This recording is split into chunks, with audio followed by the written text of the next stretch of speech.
അപ്പൊ ഞാനും ഉണ്ണി പടക്കങ്ങളെല്ലാം മേടിച്ചു. എന്തുവാടാ ഈ ആയുധം? ഇതെന്താ പാറ്റൻ ടാങ്കോ? എവിടെ ഈ സാപ്പിടുത് എനിക്ക് ടാറ്റാ തരുമല്ലടാ. നന്ദി, വണക്കം. ഇതാണ് നമ്മുടെ ചേച്ചി.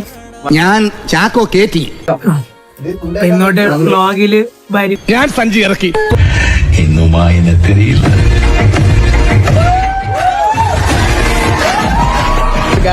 അങ്ങനെ നമ്മൾ പടക്കം കഴിച്ചിട്ട് തിരിച്ചു പോവുകയാണ് ഗൈസ്. കൈ വയ്യാത്തോണ്ടാണ്. നമ്മൾ പൊട്ടിച്ച് പണ്ടാനടങ്ങാൻ പോകുന്ന സുഹൃത്തുക്കളെ.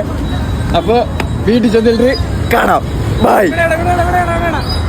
നീ എവിടെന്നാണ് വന്ന മരഭൂതമേ? ഞാൻ ക്രിക്കറ്റ് കളിക്കാൻ പോണേ.